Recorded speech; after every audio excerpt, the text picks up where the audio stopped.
Bonjour, bienvenue dans la série sur la mécanique quantique. Alors, quand on essaye d'interpréter la mécanique quantique, quand on essaye de la comprendre, plusieurs questions peuvent se poser. Quelle est la réelle signification physique de la fonction d'onde? Est-ce un objet réel ou juste une structure mathématique qui permet de faire des calculs? Pourquoi la mécanique quantique est-elle indéterministe? Pourquoi y a-t-il cet aléatoire quantique?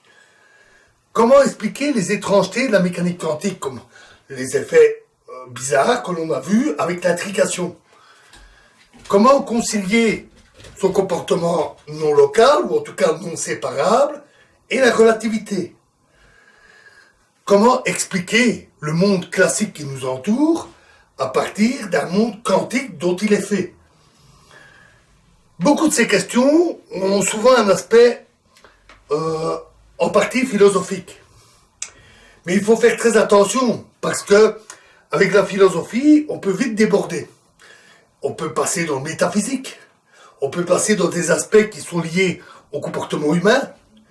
Il faut donc essayer de bien se limiter à la physique. C'est loin d'être un objectif facile. Un aspect qui est important en mécanique quantique est la détermination, donc, qui résulte du principe de la détermination. Elle dit par exemple qu'il est impossible de mesurer la position et l'impulsion avec toute précision voulue, en même temps. Et ce, quelles que soient nos capacités et les astuces pour les arrangements expérimentaux qui permettraient de faire ces mesures. On a beaucoup insisté sur le fait que si c'est non mesurable, alors ce n'est pas physique. Et si ce n'est pas physique, on doit le rejeter. Ça ne doit pas faire partie de la description du monde. Donc on devrait rejeter ce couple position-impulsion. Mais l'idée que c'est là le défaut de la physique classique réglée par la mécanique quantique est faux. En tout cas, c'est abusif. Des physiciens ont dit, votre théorie au début de la mécanique quantique, des physiciens ont dit, votre théorie, elle n'est pas bonne. Parce que vous ne pouvez pas dire quelles sont les valeurs de la position et de l'impulsion. Vous ne pouvez pas dire par quelle fente passent les particules dans une expérience de Young, etc. Heisenberg a répondu, je n'ai pas besoin de répondre à ces questions, car vous ne pouvez pas les poser expérimentalement. C'est-à-dire, on ne peut pas mesurer X et P simultanément avec autant de précision qu'on le voudrait.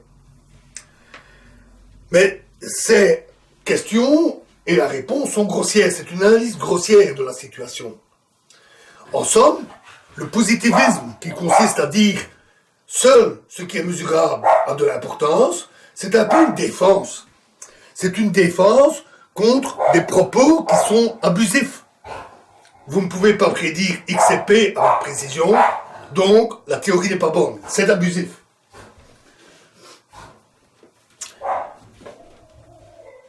La position et l'impulsion restent utiles. En physique théorique, c'est très utilisé. C'est utilisé en physique classique, mais aussi en mécanique quantique. Rappelez-vous la forme de l'hamiltonien avec l'impulsion. Et expérimentalement, on fait des mesures de position, d'impulsion.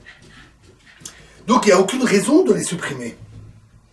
D'ailleurs, n'en déplaise à Heisenberg, en mécanique quantique, il y a des tas de choses qui ne sont pas mesurées, qui ne sont pas mesurables. L'amplitude quantique, par exemple. Ce qu'on mesure, ce sont des probabilités. Les carrés des amplitudes, ou des différences de phase, mais pas les amplitudes elles-mêmes. Les opérateurs, ce qu'on va mesurer, c'est des spectres, des valeurs propres, des valeurs définies, mais pas les opérateurs eux-mêmes. De plus, de l'autre côté, le déterminisme classique n'est pas une nécessité absolue, c'est même presque une illusion. La précision de toute mesure est toujours limitée. C'est inévitable. Et dans beaucoup de conditions, les prédictions sont soumises au chaos déterministe, l'influence sensitive des conditions initiales. L'exemple typique, c'est le billard, où, après quelques rebonds sur des bouchons, il devient impossible de prédire la trajectoire de la boule, même si vous connaissez la direction de la boule, la position de la direction de la boule, avec une très très très grande précision. C'est le cas aussi des chocs des molécules d'air. C'est le cas de beaucoup de systèmes physiques. Petit écart dans les prédictions donne de gros écarts dans les résultats. Petit écart dans la précision des mesures donne de gros écarts dans les prédictions et dans l'évolution du système. Souvent, il y a une divergence exponentielle. Et même si vous améliorez de 1 milliard de fois la précision, très rapidement, ça diverge. Donc, vouloir des précisions absolues est une illusion. Ça n'a pas de sens. Et si une théorie décrit avec précision les limites des précisions qu'on peut atteindre, c'est pas un mal. Donc il faut beaucoup de prudence pour les interprétations, pour interpréter les théories. Et les abus sont très faciles. Il faut faire vraiment attention. On a beaucoup écrit sur l'indéterminisme de la mécanique quantique et le fait qu'il serait à la source du libre arbitre. Il y a eu pas mal d'articles là-dessus, j'en ai lu. Le libre arbitre est lié essentiellement à notre conscience, à la neurologie, à notre cerveau, parce que nous faisons des choix. Et ces choix sont-ils du libre arbitre ou sont-ils prédéterminés? En fait, on ne sait même pas si le cerveau fonctionnait strictement dans le cadre de la physique quantique, on ne sait même pas s'il serait si différent que ça. Donc dire que la mécanique quantique influence les résultats de la pensée et donne le libre arbitre est une aberration totale, parce qu'on ne sait même pas savoir si ça serait différent avec la physique classique. Le cerveau est trop complexe, nous ne maîtrisons pas toute la physiologie du cerveau. C'est encore un sujet en plein développement.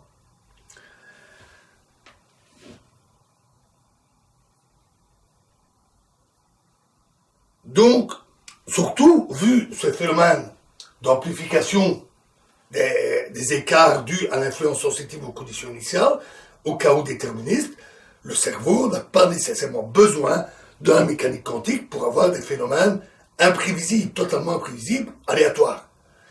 Et donc, la plupart des propos qu'on peut lire à ce sujet sont abusifs ou faux.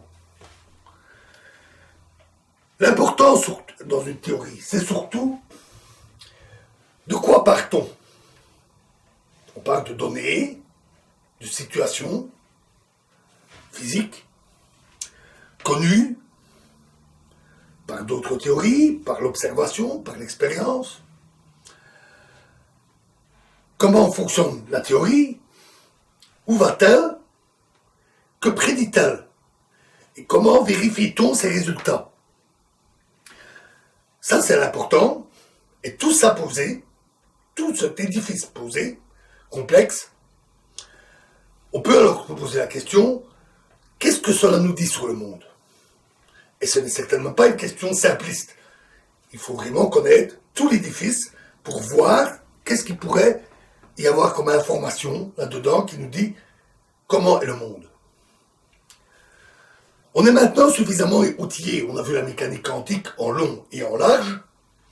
On a vu ses fondations, des théorèmes importants. Donc on a suffisamment d'outils pour faire cette étude. Et c'est pour ça que c'est seulement maintenant que j'aborde cette question. Donc on peut se demander, par exemple, qu'est-ce que la fonction d'onde? On sait qu'elle nous donne les probabilités de trouver les particules, en certains endroits par exemple. Mais identifier la particule à la fonction d'onde est peut-être abusif. D'un autre côté, la mécanique quantique nous dit la fonction d'onde contient tout ce qu'il y a à savoir sur la particule. Ni plus ni moins. Cherchez pas ailleurs. Donc qu'est-ce qu'il faut en penser? fonction nôtre égale la particule ou pas? C'est une question loin d'être évidente. Pour répondre à toutes ces questions, toutes les questions sur la signification de la fonction d'onde, de l'indéterminisme, des étrangetés, de la localité, du monde classique versus le monde quantique, pour répondre à tout ça, on va commencer d'abord, avant de voir des interprétations qui tentent de donner des explications. Les interprétations, c'est ça. On tente de répondre à ces questions, on donne des explications, et il existe des tas d'interprétations. Alors, nous allons commencer par décortiquer toute une série d'aspects de la mécanique quantique, des questions importantes, dont certaines que nous avons déjà commencé à nous poser dans les fondations de la mécanique quantique. À partir de là, nous verrons l'interprétation vraiment orthodoxe, celle de Copenhague, et puis nous verrons d'autres interprétations. Et on va donc commencer par ce décortiquage, et nous commencerons dans la prochaine vidéo par l'interprétation probabiliste. Je vous remercie.